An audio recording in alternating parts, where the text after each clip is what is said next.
Someone said that when they did the raid, I'm on them tapes, and there's multiple A-list celebrities running a on me, including certain people that are presidential. Now peeps, I sat down today for a super exclusive interview with one of Diddy's accusers, Adria English.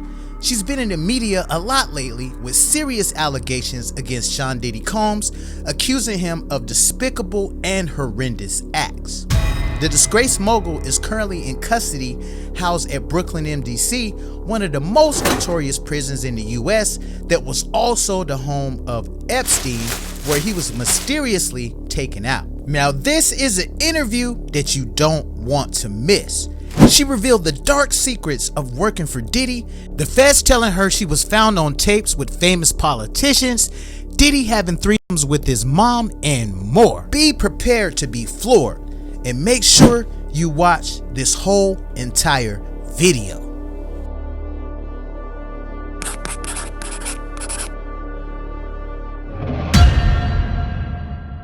How did you initially come in contact with Diddy?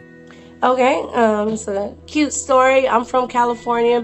Prior, I had never been on the East Coast in my entire life. I had never been to Florida. I had never been to New York, nowhere on the East Coast. And a guy I was dating, Anthony Gallo, he's from Cali. We were both from Cali. He got an opportunity. He got scouted by a guy in LA who was a reputable scouting agent. It was initially Wilhelmina Models. And so they gave him the opportunity to come to New York for an audition. When he went out there, he ended up getting a lot of callbacks, but he was back in LA. And they said, well, you know, you're getting all these callbacks, but if you're going to model for real, we need you out here. So he had never been on the East Coast either. So he was like, and at this time, my family had found out that I had did adult movies. Now, mind you, I had an ex-boyfriend, Jake Steed. He was my boyfriend at first, and he manipulated me into the adult film industry. I only did 8 movies in a 6-month period of my life in the year 1999, but those 8 movies in 6 months follow me to this day. And I signed a residual contract, and Jake Steve been collecting all the money. He done put me on Pornhub. I'm everywhere. And they said he hiding out in South America. He been collecting my money the last 20-some years. I'm the one that gave Ray J and Kim Kardashian to connect. If you look at the production team, you can see we have the same production team. You see mine was filmed first. Me, Ray J, Brandy, we all grew up in the same church, the Church of Christ. Brother Norwood, their father is my vocal coach, so that's how we already knew each other. But they got famous with theirs because Kim Kardashian had a little bigger of a name because of her dad. So when Anthony got scouted, we ended up, my family had found some member of our church, my church from 9 years old had found out I did adult movies. They brought it to the minister, who brought it to my parents. And when I came home from work, I was working as a telemetry technician in the critical care unit at Hoag Hospital in Newport Beach. And when I came home from my shift, my parents had it on the big screen. Me with a it in my mouth. No. Your parents had that on there? The valedictorian, literally. The sheltered one from the suburbs who had never even had sex before in their knowledge. You know, the innocent one, their love child on the big screen with it. So when I shame my family like that. What was that like, walking into there and seeing that on the screen? It was the worst day of my life. I still feel the memory, and it haunts me the same way Diddy haunts me to this day. I can still remember the way I felt, how my parents looked at me, you know. And then so when Anthony got the opportunity to move to New York, I was like, man, hell yeah, because I did the movies in 99, but they didn't find out until 2004. And that was the same time Anthony got asked to move to New York. So I said, man, I'm going with you. And then when we got out there, Anthony was going to go see whatever. He ended up getting an audition with Ford Models, and then Ford signed him. That was Cassie, Ventura's same agency. And so we were from Cali, and we had an apartment in the middle of Manhattan. So all the models in between their go-sees and their auditions would come hang out at our apartment. And we had the weed, and that's when weed was hella illegal. So we was from Cali, we had the weed. Anthony looked good. I was working at Larry Flint's Hustler Club, so I was already the hottest stripper because Manhattan is only 11 miles, about 13 miles. I'm from Cali, the West Coast. All the East Coast people grew up together. They don't know me and Anthony like that, so they're intrigued. I look good, he looked good. It's 20 years earlier. I'm 46 right now. I'll be 47 in January. So imagine me in my 20s, you know what I'm saying? Body was extra banging, and even now, everything's real, butt real, lips real, nose real. I've never had a million behind me, so just imagine that. So tell us a little bit more about how you guys actually got into doing these Diddy parties and him propositioning your dude. Anthony is signed to Ford Models. Cassie is coming over to our apartment, hanging out. We're all friends. We actually started. Oh, you was hanging out with Cassie? Yeah, she would come over our apartment too, because her and Anthony were both signed to Ford Models. We were convenient right there in the middle of the city. So in between your auditions, your casting, you would come smoke weed and hang out at the bomb couple from the West Coast. You know what I'm saying? We had the doorman building. We was popping, and so we all had our own private stories of because you know, East Coast music was a soundtrack to our lives, you know, from the West Coast. Like, we was fans of everybody. Mary J. Blige, Biggie, 112, Craig Mack, Mace, you know, Black Rob, you know, Dirty Money, Diddy, you know, everybody, you know. Lil' Kim, shout out to Lil' Kim. I got to meet her with T-Pain. She was very nice to me. So when we got there, we all had our own, like, when me and Anthony got there, we had our own vision of what we would do if we ever met these certain people, Jay-Z, Diddy, and all that. And then Cassie did too. Her and Anthony were inspiring models. And Cassie wanted to sing and stuff. Anthony, he just more wanted to model, smoke weed, look good, get his dick sucked type shit. Cassie, she wanted to model, but she wanted to sing. She wanted to be an entertainer. And so we all had dreams to meet Diddy. So then, fast forward, Anthony ends up getting called to audition for Diddy for the Sean John campaign. So he never invites me along to his auditions or his go-sees, but this particular day he invited me because he knew I was a fan. Like, he knew I was going to be mad he went to the damn thing and you didn't take me, you know what I mean? Because I you know, wanted to meet people and stuff. I was already a dancer. I was already moving and shaking. I already had a gang of athletes and whatever, but the music industry, because I rap and sing, that's where I wanted to get into. So, long story short, we sitting in the waiting room, and one of his homeboys that frequents our apartment comes out of the thing, and he's looking mad, like, shh. And so, low-key, me and Anthony laughing. We was like, he must not have booked it. Like, he's salty. Like, we laughing to each other, like, you know. And then they called him. And then when they called him, I'm like, yeah, you got this, my nigga. Like, you know, I'm dapping on you. Got it. And then that's when two-way pages was out. So when they called, I flipped my two-way up. So I'm on my two-way lining up some money for later on. All of a sudden, I just hear, man, fuck that. And the door that flew up, and it was, I'm like, what? And like, Anthony is a very good-looking guy. His mother is, you know, African-American black lady, and his father is an Italian man. And actually, the wine, Gallo wine, that's his family. And allegedly, his dad got, like, basically shunned from his family for choosing up on a black woman. And he went on to have a few kids, and all of them are boys, and they're all very good-looking guys. But his dad chose to be poor to follow his heart and be with a black woman. And so, allegedly, his dad still to this day rides a bike in Northern California. He's from Northern California.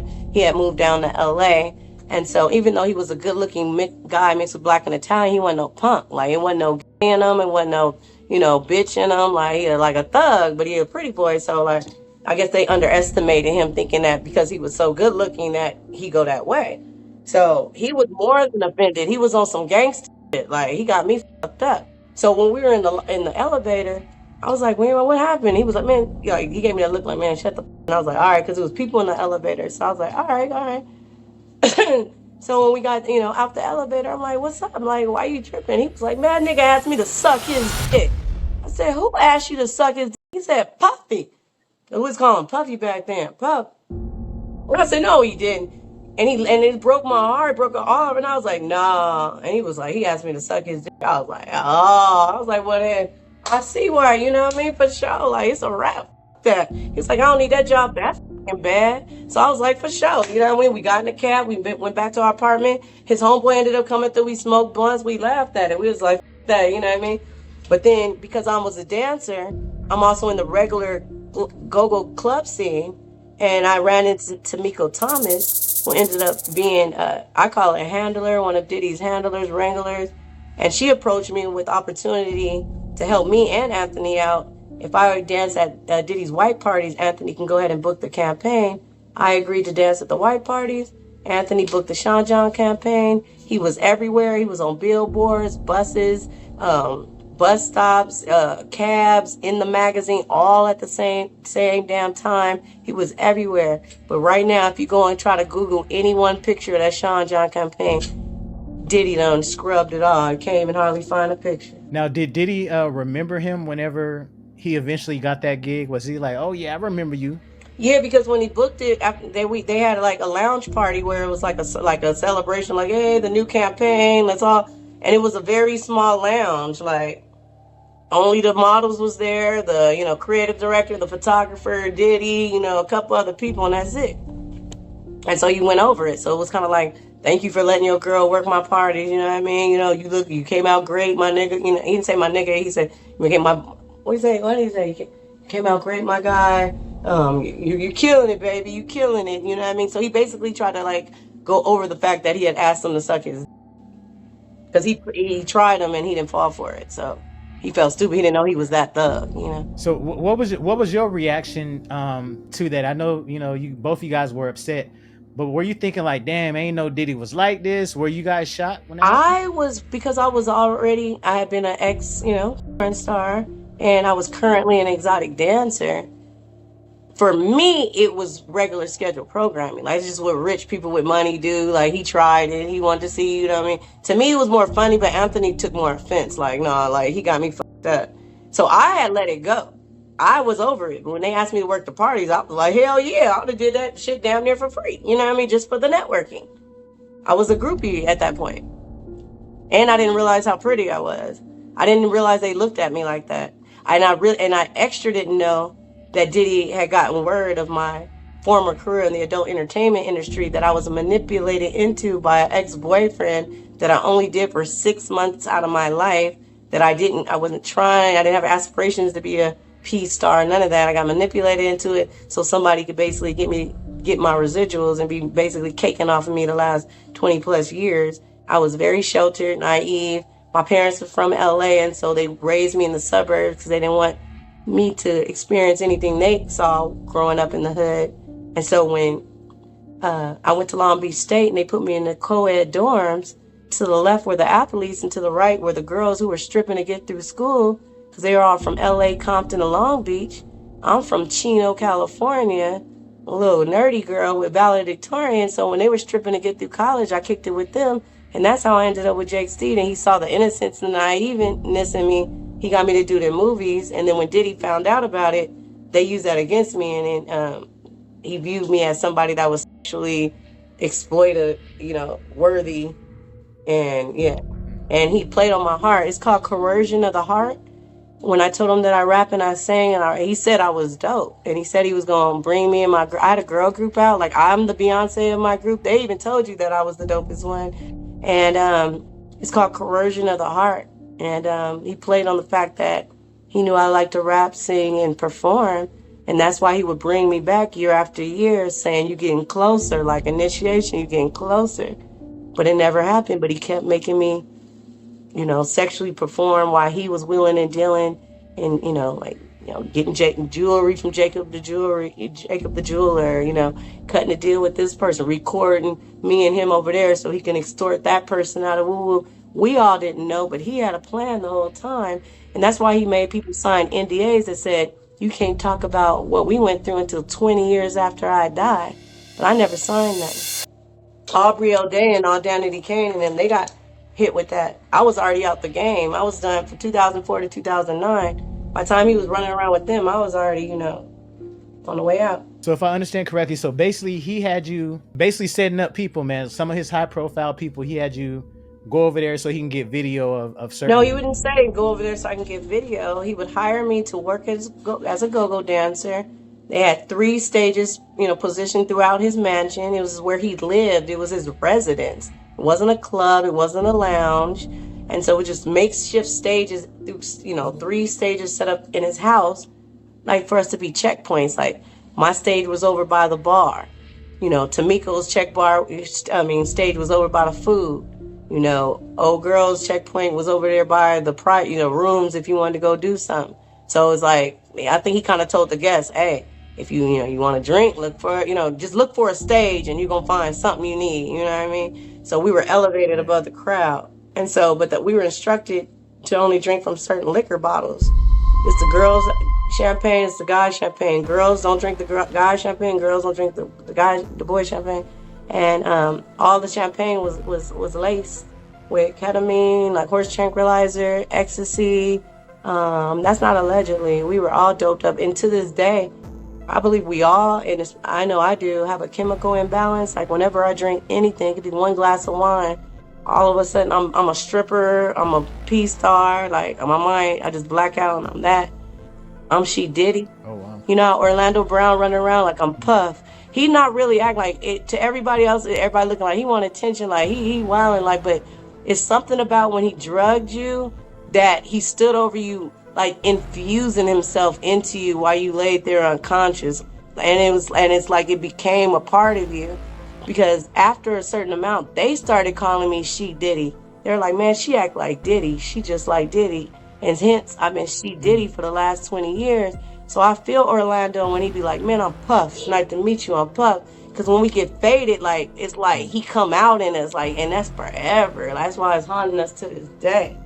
How do you think he was able to, but besides all the things you guys were laced with, you think he put maybe his DNA or something kind of strange into that concoction? Yeah, the reason why he like to take, we have a chakra in our anus, guys and girls, and your chakra is a pathway to your soul. So because he's working for Lucifer, his goal is to take souls to hell. So that's why straight men, he wanted to turn them gay. Even if a gay man was gay, he wanted to make him be a pedophile and be with a minor. His thing was to take the soul. So that's why after a certain amount of time, he would make an announcement like, you better go on home because, the party really about to crack now.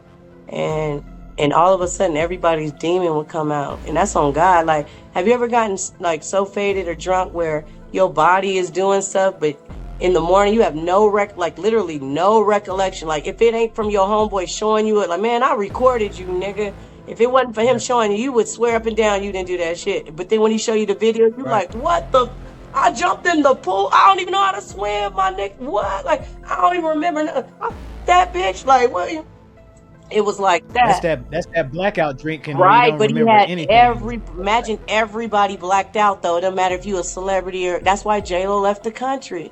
He had her sticking bottles and stuff up in my homegirl, and she was only 11 years old. She the girl that they put on the private jet. They her with the jelly beans. They put on the private jet. They took her to the studio in New York, and then had the nerve to dress her up in a D&G sweater, do her hair, put makeup on her, and take a picture like a trophy. She only 11 years old in that picture, and that's not allegedly.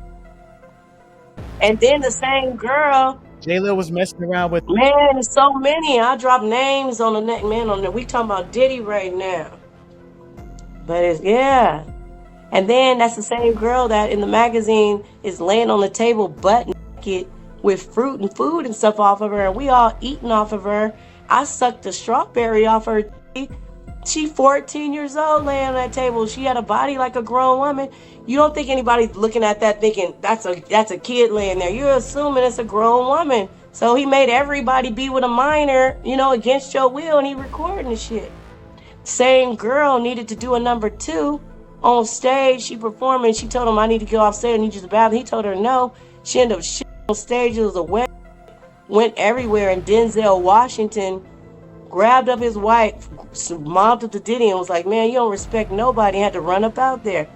That's the incident they're talking about with Denzel Washington. Had to run up out of there. So that's why Denzel and his wife left that party, because of that incident. She shit on stage, and she was only 14 years. He didn't know she was 14. It was just the fact that she shit on stage and in front of everybody. And then Diddy took her to a room and beat her ass because she shit on stage. Then he would only give her water baths and not let her wash with soap. I'm gonna say allegedly because she's still Jane Doe right now. I'm gonna say allegedly. You know what I mean? It's allegedly. But she wants a DNA on 2 of his kids because they took 2 babies out of her. They kept her locked up and they had her babies at the house. The 2 babies they took out of her stomach. That's not allegedly. Damn. And allegedly, I'm going to say allegedly, she had a threesome with Diddy and his own mama / auntie And she had a threesome with Nelly and Diddy. That's not alleged. No. Allegedly. Sorry, Ashanti. I love you, Ashanti. Congratulations on the baby. I love y'all together. It was 20 years ago. Don't get mad at 20. We talking about 20 years ago. Don't get emotional. We just telling our truth, people. Please don't get mad. It's some of y'all's favorites. It's gonna kill y'all. It's gonna devastate y'all when you hear the names involved, because we all grew up on these people. We all love these people. We'd have never thought these people would have been involved in the things that they're involved in. We're just telling our truths, everybody, and it was 20 years ago. So please don't judge us or say we lying. We're being nice enough to let y'all know what's going on from an insider point of view. If you were not even there, don't tell somebody they lying when you weren't even there. Big facts. And fans love to say, that people are capping or people are just coming up with stories. Now, hold on. Before we move forward, I'm still stuck on, you said Diddy and his mom and his auntie, No, Diddy's mom is really his auntie that's been claiming to be his mom this whole time. She's the one with the white nails. That's why he has that fetish. She's been picking him since he was adolescent, because his daddy got killed when he was a baby. As soon as he had adolescent, he resembled his dad. So she started picking him. She's the one that picked his head up initially. That's why, allegedly. I might be talking too much. Nah, go ahead. Keep going. We loving this. Yeah, but, allegedly, that's why he took Kim Porter out, because he has sex with his daughters, allegedly. The twins. The whole family has sex. The same girl, I was telling you about that, the Jane Doe, the 11 and 14-year-olds, the same girl he made strap Justin Bieber down, and she had to strap him down while Diddy and two of his sons took turns, and she had to sit there and watch, and Justin Bieber was crying and begging to be let up, and when she went to unloosen him, Diddy socked her in the face in front of Justin Bieber. So we trying to get with Justin, because he would cooperate, allegedly. Justin, get at me, Justin. We be confidential. We ain't got to tell the press, nobody. Holler at me, Justin. I'll put y'all together. She was there, you was there. I was already out of it. She told me that story, but Justin, I got you. Damn. Also, you saying Diddy and Nelly was in bed together? He's had a threesome with Diddy and Nelly. Yes, the same Jane Doe. This Jane Doe was around from 11 years old to about 15 years old. Had bore 2 kids. I'm not going to say which one she believe are hers that he's been raising. You know what? On a side note, where is the white girl? Where's the white girl that he adopted?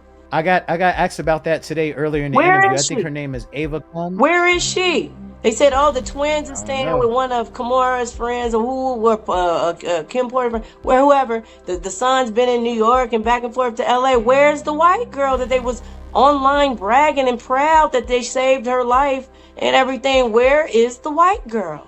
She done disappeared. Ava. Where's Ava? I'm gonna call her the white girl. Shout out to my white people. Exactly. My mom's half white. I love white people. I'm white. It's white in me. Where's Ava? Everybody, can we do a campaign? Everybody, hashtag Where's Ava? Where's Ava? We need to get some shirts made too. Right, Where's Ava? Mask, all that. Booty shorts, we can twerk to it, all that. You know what I'm saying? I got you. Man. That's something.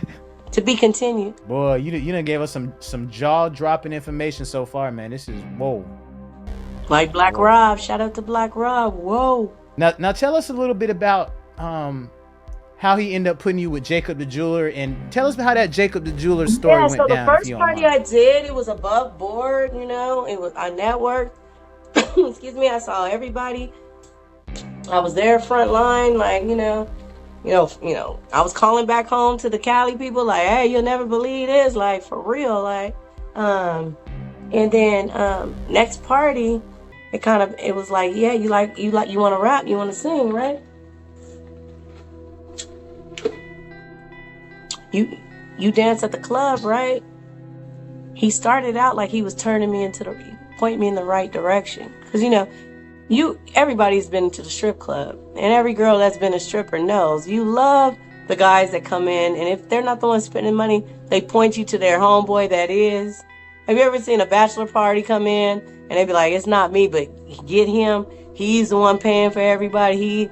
So it was kind of like he did that. Like, he took the mindset that I had of being a dancer, of like, while you at my parties, I'm gonna point you in the right direction. You take care of them and I'm gonna put you on. That's how I understood it. Coercion of the heart. And because I wanted to be on so bad, and he was actually real, Puffy. It wasn't like it was Puffy's assistant. It was like real Puffy saying it. I believed it. And I'm like, I had already been manipulated by Jake Steed and did, movies that got me nowhere. I was dancing at Larry Friend's Hustler Club only because me and Anthony Gallo had got robbed for everything. And it was go back to Cali, broke with everybody laughing, or you start dancing. That's how I ended up starting to dance. I'm dancing. We have a nice lifestyle. We got a doorman building, you know what I mean? But Diddy said I just got to basically do the same thing I've already done that's got me nowhere and it's going to get me somewhere. Coercion of the heart. I was with it. But then as he kept adding on, so that night I was asked to wear a black dress at a white party, but I didn't think nothing of it. Like, he always supplied the uniform. That's another thing. In the Vibe magazine, let me go back to Vibe magazine real quick. I never signed a release. I wasn't paid anything. I didn't even know I was going to be in Vibe magazine. I woke up to Anthony getting a phone call from one of his model homeboys. Like, hey, your girl in Vibe magazine, because back then, when a new story or a new campaign came out, it was on the newsstand and everybody went out to get it.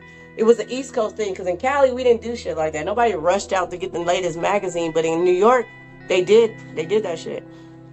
So we had just had the night before, so we laying in the bed naked, and I wake up to him smushing my head in the pillow, like, what the fuck you doing in Vibe magazine? I'm like, what?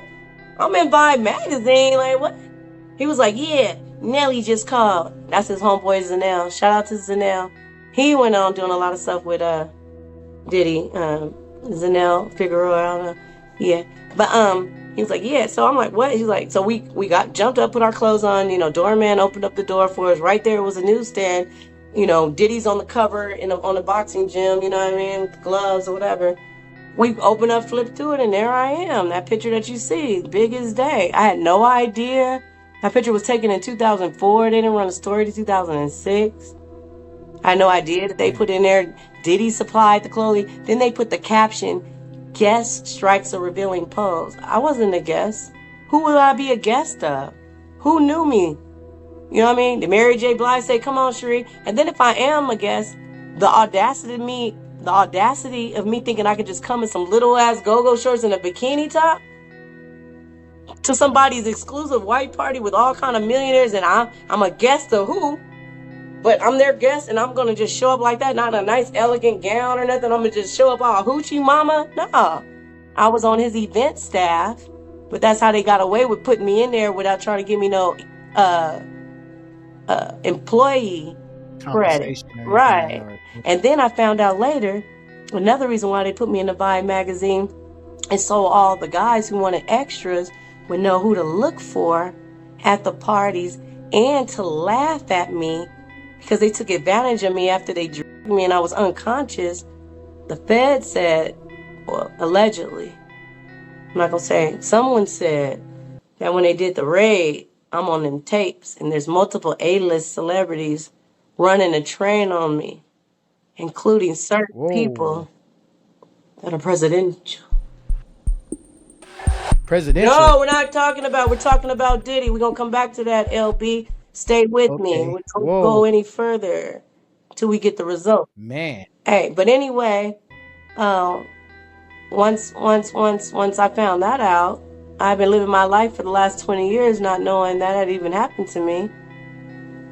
And now because they found out that I know that I'm on them tapes with them doing that to me, these are people that have smiled in my face since then. I had no idea that. But if there's a certain way the tape is going to come out, and there's a certain way that it never will. You got to stay tuned. Did that scare you? Like, were you scared when the feds advised you that, there was some pretty high profile people doing some crazy things to you? It angered me, actually, because, I went in, under the presumption that we were all working together to make the, event hot.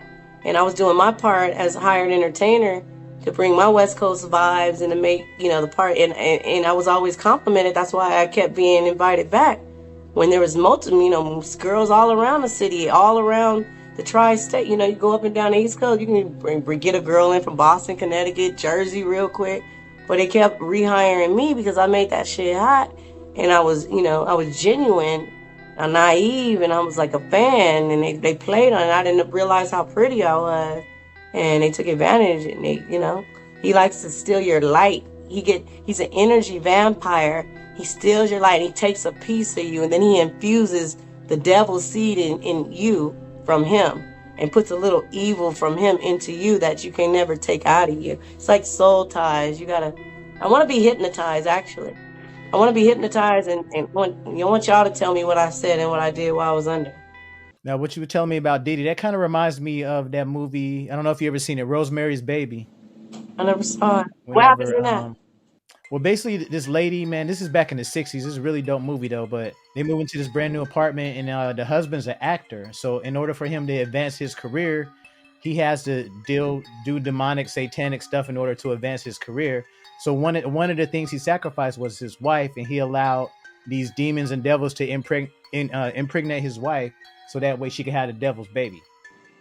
And that's a lot, and that's what's going on within the Hollywood and the music industry, and that's why people are leaving the country and everything, because that's what they do, is practice in satanic and demonic activity. That's why when they're blessed with the highest status, the most money, the best cars, the best food, the best everything, they choose to spend their time on a daily basis doing evil, not doing good, not going around to the homeless shelters for single moms, the single mom shelters, and saying, I'm gonna pick 3 women who ride the bus every day, who got 3 kids or more. 3 kids, three women getting cars today. That's what I'm gonna do when I get my money. I'm gonna wake up and go to the women's shelter, and they say you have a good report, and you ride the bus every day to get to work, and you paying your kids daycare and all that. You get a car. You get a car. You get a car. Just, I don't want no press. You won't even know I did it. I don't want to wake up every day doing shit like that. Fuck a Gucci bag. I don't need a bag to fix my teeth. My teeth already straight. I need a bag to fix my streets and to save souls. That's my goal. As I look back on it, and now everything is coming out, I would almost say Jacob might be a victim himself, because he already did that time back then for helping laundering that money. That's not allegedly. He did time.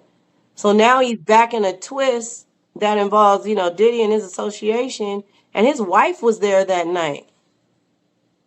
And maybe Diddy set it all up and lined it all up so he can get footage on him to blackmail him, use me, have me thinking I'm going to come out, you know what I mean? And maybe like Jacob is it did go down. My dress was flipped up. They had me wear a black dress that night when everybody else was wearing white.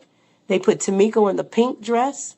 She was the one passing all the money and doing all the back and forth, almost like a handler or a wrangler. And I got an extra 1,000 that night when I did the extras. That's when I thought, okay, if I just do the extras, like, eventually it's going to be an end to the rainbow and I'm going to be on.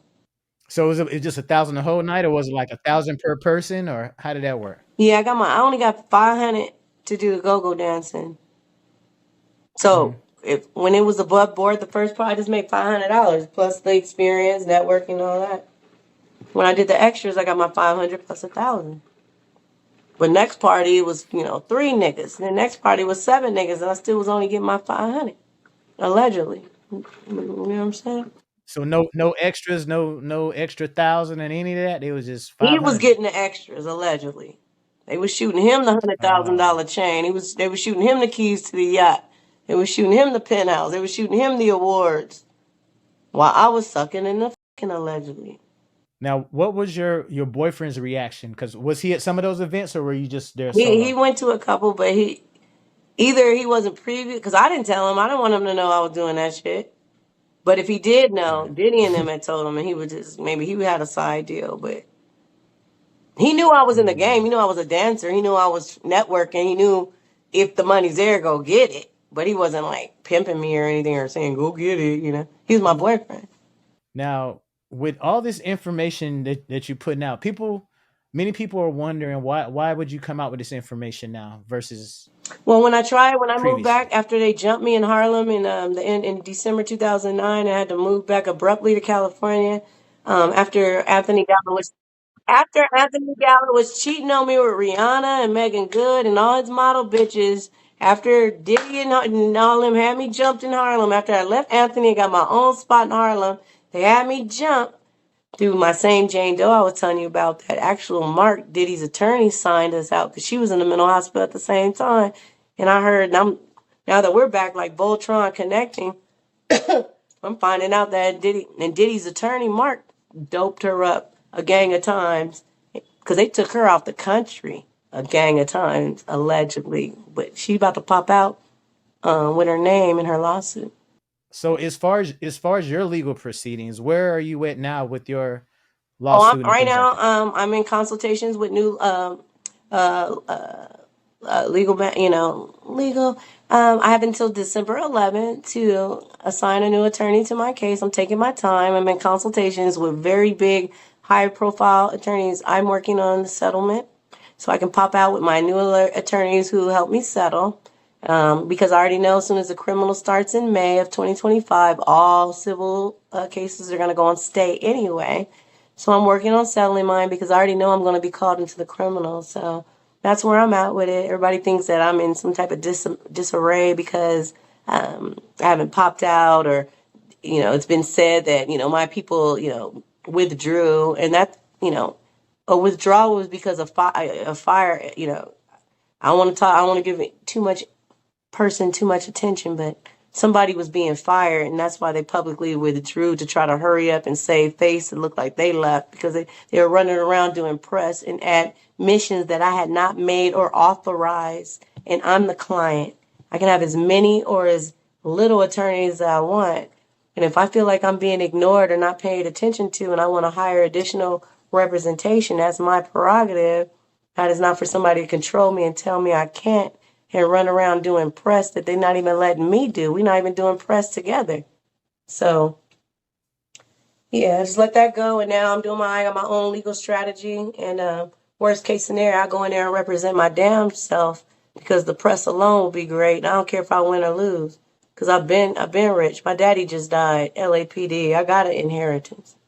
That's what's up. That's what's up. Imagine me in court. Imagine me in federal court representing myself, LB. I'll just have you there. LB, I need you to cover it, LB. Have some shits and giggles on I the got you. gang. Mustard on that beat, I huh? got you. I got you. Yeah. Hey, tell DJ Mustard to call me because I want them to bring me out February 2025 in New Orleans on stage when Kendrick's performing West Coast We Up. Just let me say, mustard on that beat, huh? I don't know if this is a rumor or if this is something that was just on the internet. Were you married to Al B Shore's son or no? No, Quincy. We're flirting right now. We met and we're fancying each other. And what better way to get at his daddy who killed his mother, allegedly, than to date the woman that's about to take all his money? How you gonna have a relationship with Quincy? You know Quincy loves love Mr. Combs, man. He do. How He that's gonna do. work? He trapped in the middle, and he been doped up his whole life. Imagine if you've been getting dope out the bottle, allegedly. All right, thank you so much, man, for coming on the Lionel B Show, man. You gave us so much Man, I information love out there. you. I love Anything you. else you want to add to the viewers? I love Lionel B. I was already a fan. I appreciate you taking the time and acknowledging me and popping me out. I look forward to more interviews as we go through the trial. I'll give you some exclusives. Now, guys, she definitely didn't hold anything back. Already promised you guys an exclusive, and guys, we did it. We got one of Diddy's actual accusers on the channel. So I definitely hope y'all enjoyed this interview, man. Make sure y'all don't forget to drop those comments, share this video, share this to all your people, man. Text it out to your people, because there's a lot of groundbreaking stuff that she talked about that hasn't been talked about anywhere on the internet. This is an exclusive with the Lionel B Show. Now, I want you guys to let me know in the comments exactly how y'all feel about this whole situation. And do y'all feel like, man, Diddy, how much time do you feel like Diddy is actually going to get behind all of these allegations? Now, peeps, thank y'all for tuning into this amazing and groundbreaking interview. There's definitely going to be more interviews to come, so if you haven't hit that subscribe button, what you waiting on? Go ahead and hit that subscribe button, and also click on the video that's currently on your screen right now, and make sure y'all subscribe to both channels. That's the Lionel B Show and the Lionel B Show Clips. And I'm going to peep y'all on the next one. Holla.